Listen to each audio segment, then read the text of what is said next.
अस्सलाम वालेकुम, welcome back to my channel My Kitchen Recipes. आज मैं आप लोगों के साथ शेयर करूंगी बहुत मज़ेदार सी और झटपट बनने वाली तवा बोटी की रेसिपी।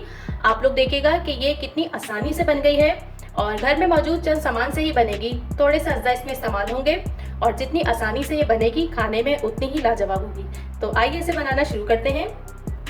यहाँ पर मैंने बीफ लिया है और 400 ग्राम बीफ है ये, और इसकी मैंने इस तरह से छोटी छोटी देखें बोटियाँ कट कर ली हैं। और इसके अंदर मैंने कच्चा पपीता, दिखाती हूँ मैं आपको क्वांटिटी मैंने कितनी पहले से लगा के रखी हुई थी, मैं आपको दिखा देती हूँ। ये देखिए इतना, ठीक है। ये तकरीबन 3/4 टेबल स्पून है।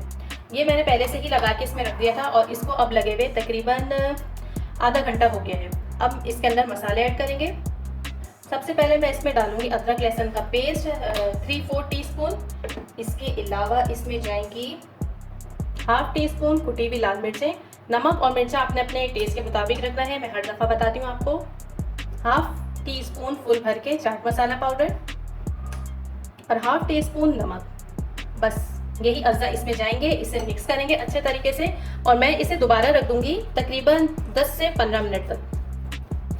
फ्रिज में रखेंगे इसको अच्छे से। पहले मैं मिक्स करूंगी। हाँ, एक चीज़ और रह गई है, पहले मैं मिक्स कर लूँ फिर मैं आपको दिखाती हूँ और बताती भी हूँ। गोश्त में मसाले को अच्छे तरीके से मिक्स कर लिया है और लास्ट में अब इसमें डाल रही हूँ 1 टेबल स्पून सरसों का तेल। आप कुकिंग ऑयल भी यूज़ कर सकते हैं नॉर्मल। इसको मिक्स करेंगे। तेल मैंने इसलिए इसमें डाला है ताकि जो मसाला है वो अच्छे से लिपट जाए गोश्त की बोटियों में, ठीक है। बस मैं 10 से 15 मिनट इसे रखूँगी फ्रिज में। उसके बाद आगे का प्रोसेस करेंगे। तकरीबन 12 से 15 मिनट हो गए हैं। तवा मैंने रख दिया था चूल्हे पर। इसमें डालेंगे थोड़ा सा ऑयल। चलिए थोड़ा सा इसमें ऑयल डालेंगे, इसको चारों तरफ कर देंगे इस तरह से। और इसमें अब देखिए कितना अच्छा सा हमारा गोश्त जो है मैरिनेट हो गया है। इसमें बोटियाँ रखते जाएंगे इस तरह से। ज़्यादा टाइम नहीं लगेगा इसके अंदर, 10 से 12 मिनट बहुत ज़्यादा इसको लगेंगे पकने में और ये झटपट से तैयार हो जाएगी। इसी के साथ चैनल पे नए आए हैं तो चैनल को सब्सक्राइब कर लीजिए। वीडियो पसंद आए तो लाइक ज़रूर कीजिएगा, फैमिली में शेयर भी कर दीजिएगा और मुझे कमेंट करके ज़रूर बताया कीजिए कि आपको रेसिपीज़ कैसी लगती हैं। Thank you. चलिए मैं इसको रख रही हूँ।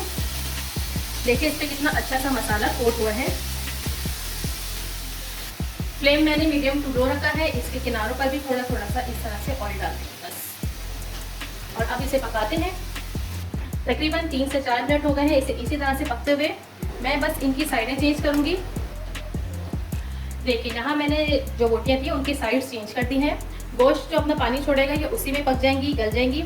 और हमें ज़्यादा देर इसको नहीं रखना क्योंकि इसके अंदर कच्चा पपीता भी रखा हुआ है, लगा हुआ है। अगर इसको हम ज़्यादा देर छोड़ देंगे या स्लो आंच पे पकाएंगे तो ये गल के बह जाएगा गोश्त, ठीक है। तो हमें मीडियम टू लो फ्लेम रखना है और इसको चेक रखना है।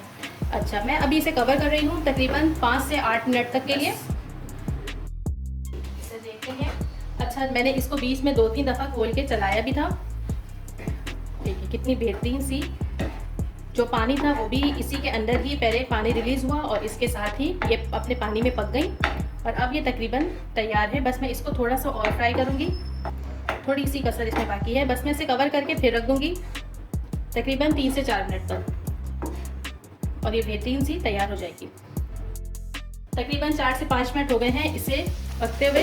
बहुत मज़े की खुशबू आ रही है और यहाँ पे तकरीबन ये तैयार हो गई है, बल्कि तैयार हो गई है। ये बहुत मज़े की खुशबू फैली हुई है और आपने देखा होगा कि कितने कम अज्जा से ये और कितने झटपट से बन गई है हमारी तवा बोटियाँ। आपने रेसिपी ज़रूर ट्राई करनी है। पसंद आए तो लाइक ज़रूर कीजिएगा, वीडियो को शेयर भी कर दीजिएगा, मेरे चैनल को सब्सक्राइब भी कीजिएगा। इतना बेहतरीन सा देखिए हमारा गोश्त गल गया है। ये थोड़ा सा हरा धनिया इस पर डालेंगे।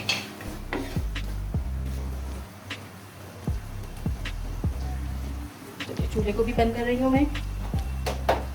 बस हरा धनिया डालना है और इसे सर्व करना है। चलिए मज़ेदार से हमारी तवा बोटी बिल्कुल तैयार है। चलिए चलती हूँ, दुआ में याद रखिएगा। अल्लाह हाफिज़।